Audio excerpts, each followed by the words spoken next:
Olá, pessoal! Hoje eu quero falar sobre mais alguns casos engraçados na igreja. Como eu gosto sempre de lembrar, a igreja é um lugar de bênção, um lugar de paz, um lugar de vida. Não é para ser um lugar chato, monótono, não é só para que o pastor dê cacetadas nas ovelhas. Então, às vezes vale a pena lembrar algumas coisas engraçadas, interessantes na igreja ou a respeito da igreja. Sobre essas coisas interessantes, sobre coisas engraçadas, situações assim divertidas na igreja, saias justas. Eu me lembro que numa igreja presbiteriana lá em Itaquera, me parece que foi durante a escola bíblica dominical, então estudavam a respeito da vida de Amós. E a Bíblia diz que Amós era um boieiro e colhedor de sicômoros. Ele mesmo se autodefine como sendo assim, criando bois e colhedor de sicômoros. E durante essa escola bíblica dominical, durante esse estudo bíblico, alguém perguntou para o seminarista que estava dando aula, que estava ali lecionando, o que é sicômoro, já que Amós era colhedor de sicômoro. Então a pessoa perguntou para o seminarista: Amós era boiadeiro, boieiro, criava bois, e também era colhedor de sicômoros. Então, o que era isto? O seminarista não sabia exatamente o que responder, não sabia a resposta exata de sicômoro, e respondeu assim: não eram duas atividades. Amós não tinha duas profissões. Não é que ele era boieiro e catador de sicômoros.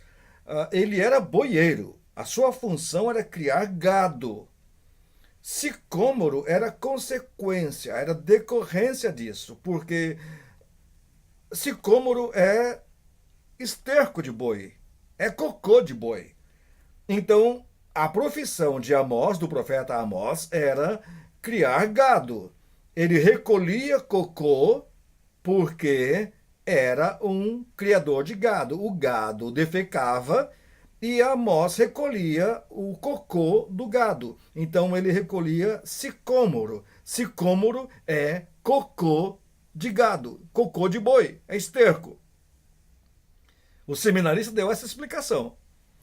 Mas um irmão lá, que conhecia um pouco mais da Bíblia, lembrou-se da história de Zaqueu, em Lucas 19.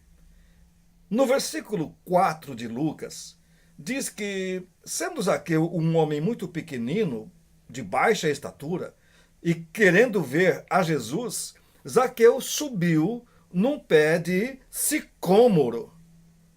Então, essa pessoa da igreja perguntou para o seminarista: se sicômoro é cocô, então Zaqueu subiu no cocô para ver Jesus?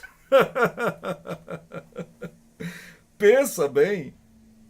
A Bíblia diz que Zaqueu subiu no sicômoro. E o seminarista falou que sicômoro é cocô. Então, Zaqueu subiu no cocô para ver Jesus. Sicômoro é Ficus sicômoros, também chamado de figueira doida. Alguns chegam a dizer até que é o plátano. Existe até hoje uma árvore venerada como sendo a árvore aonde teria subido Zaqueu. E é um plátano. Mas a nossa tradução diz que Zaqueu subiu num sicômoro. E o seminarista disse que sicômoro é cocô. Dá para engolir essa? Uma outra coisa também interessante, e esta eu estava lá quando aconteceu.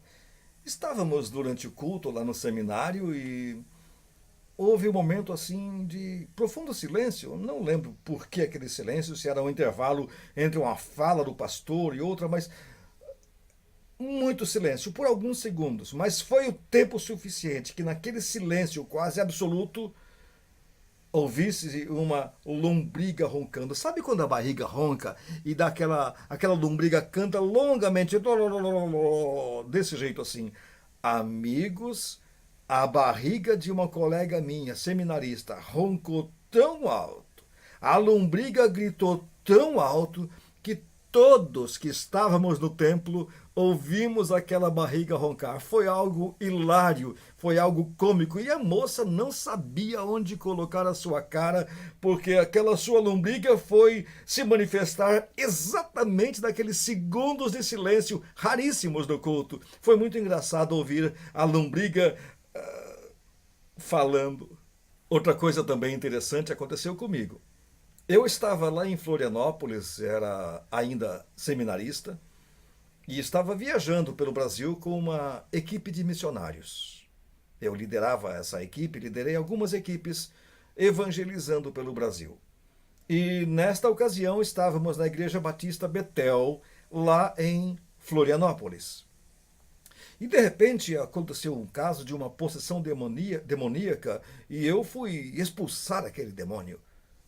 22 anos de idade, seminarista, todo empolgado, inexperiente, mas cheio de convicção, cheio de fé, cheio de poder, cheio de ousadia, e comecei a expulsar aquele demônio. A mulher estribuchando no chão, a mulher jogada lá, e eu expulsando aquele demônio. E expulsava com muita veemência, expulsava com muita vontade, e fiquei expulsando. De repente, a mulher que estava endemoniada, que estivera endemoniada, falou comigo assim: já saiu, já saiu.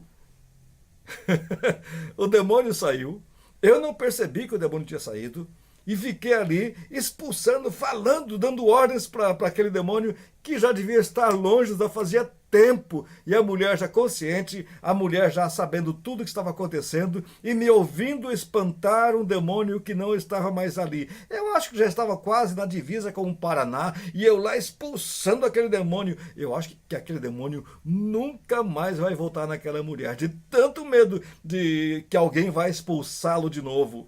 Também acho que esse demônio nunca mais vai querer cruzar meu caminho, porque eu acho que ele saiu correndo. E eu fiquei lá expulsando um demônio que já havia saído.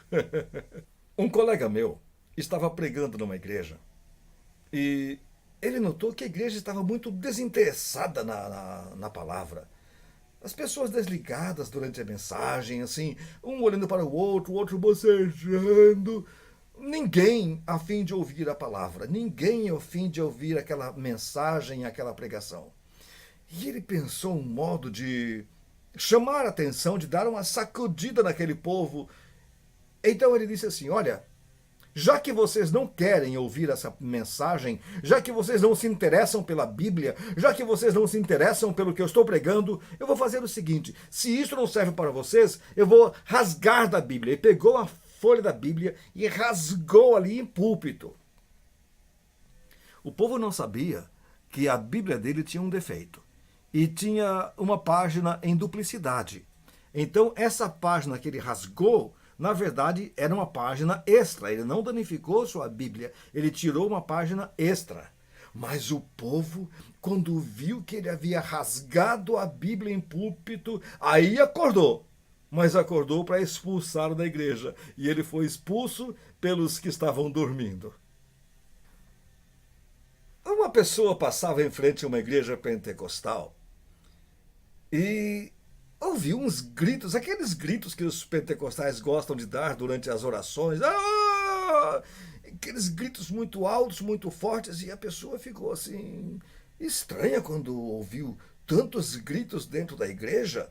E perguntou para o porteiro, assim, achando esquisito tudo aquilo. Falou: escuta, amigo, por que esses gritos aí? O que está acontecendo?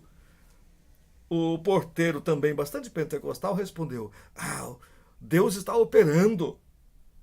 Então a pessoa falou assim: gente, Deus está operando e as pessoas estão gritando desse jeito? Então essa cirurgia deve ser sem anestesia, porque vai gritar assim lá longe. Deus operando sem anestesia. Algo interessante também aconteceu num congresso numa igreja. Nessas igrejas que estão localizadas em ilhas ou naqueles continentes cujo acesso é apenas por mar, por barco, então acontecem esses congressos e as pessoas vêm de outras ilhas ou de outros lugares ali, geralmente de barco, para aquele culto especial naquele templo.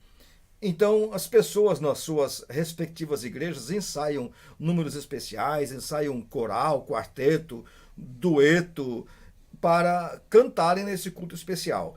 E veio também para esse culto um irmão de uma das ilhas. Ele enfrentou horas de barco, bem careca ele, pegando aquele sol escaldante para chegar a tempo ao culto, e tinha ensaiado um hino do cantor cristão para cantar nesse culto. Ele começou a cantar, e vocês sabem que os hinos do cantor cristão são estrofe e coro. Mais uma estrofe, mais um coro. Outra estrofe e o coro. Então esse homem começou a cantar um hino do cantor cristão. Ele foi muito bem na estrofe, cantou, não estava com o cantor na mão, cantou a estrofe. Quando chegou a hora de cantar o coro, deu um branco nesse irmão e ele se esqueceu do coro. Então ele falou com a igreja: irmãos, me desculpem, mas eu vou começar de novo, porque deu um lapso aqui, eu esqueci do coro. Começou a cantar de novo. Primeira estrofe, cantou as 4 linhas da estrofe. Quando chegou no coro, esqueceu de novo. E ele ficou encucado, constrangido, e falou: irmãos, me perdoem mais uma vez, mas eu não consegui me lembrar de novo do coro, eu vou começar de novo. E começou de novo na primeira estrofe. E cantou aquela estrofe toda. Quando chegou na vez de cantar o coro, de novo ele esqueceu. Mais uma vez, já quase que abusando da paciência dos irmãos, e com muita vergonha, totalmente constrangido lá na frente, ele falou: irmãos, mais uma vez aconteceu, então me perdoem, porque eu vou tentar, dessa vez eu vou conseguir. Mais uma vez ele cantou aquele hino. Cantou a primeira estrofe, foi até o final, e quando foi para cantar o coro do hino, de novo ele esqueceu. A igreja já estava quase rindo, alguns rindo, outros preocupados, assim. O que teria acontecido? Então esse irmão falou: irmãos, não adianta não, eu já tentei 4 vezes, não consegui, eu vou parar por aqui, porque eu ensaiei bastante esse hino, mas parece que o diabo tirou o couro da minha cabeça. O diabo tirou o couro da cabeça dele. Você já viu coisas engraçadas na igreja? Você já viu coisas curiosas durante o culto? Você já viu aquele irmão muito engraçado, aquela pessoa que a gente ri só de olhar para ele? Olha, eu digo uma coisa para você.